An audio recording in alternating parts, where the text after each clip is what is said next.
मुरसलीन वल्हम्दुलिल्लाहि रब्बिल आलमीन सदक़ल्लाहुल अज़ीम।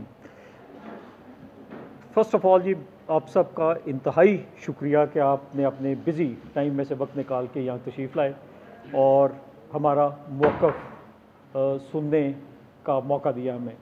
और आप सबके, हम सारे हस्पताल की इंतज़ामिया पूरे दिलो जान से मशकूर हैं कि आपने इस सिलसिले में हमारी दरख्वास्त पे तशरीफ़ लाए और इसका हमारे वर्शन ऑफ दी स्टोरी सुनने की तकलीफ़ की आपने।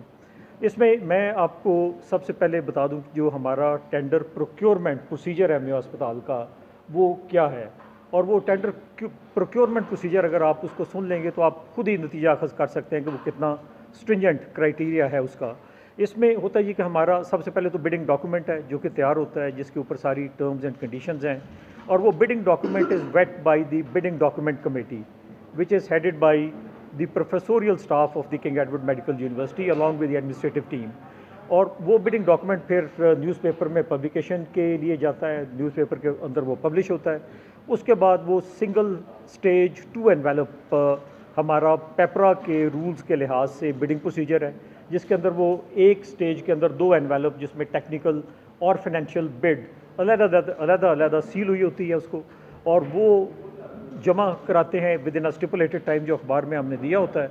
और वो टेंडर परचेज कमेटी जो हमारी है उन बिड्स को खोलती है और उसका सिर्फ technical aspect in the presence of the vendors वो खोला जाता है।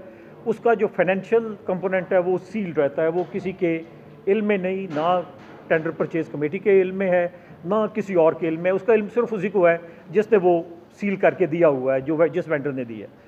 उसके बाद वो टेक्निकल परचेज़ कमेटी उसको टेक्निकल एवेल्यूएशन कमेटी को भेजती है, जो कि technical evaluation committee of a particular tender उस एरिया के एक्सपर्ट्स के ऊपर हॉस्पिटल की टीम बनाती है, which is normally headed by a professor of grade 21 of the King Edward Medical University, in order to ensure कि उसके अंदर किसी किस्म का बायस बिल्कुल ना रहे और आपके अनबाइस्ड ओपिनियन उसके ऊपर आए।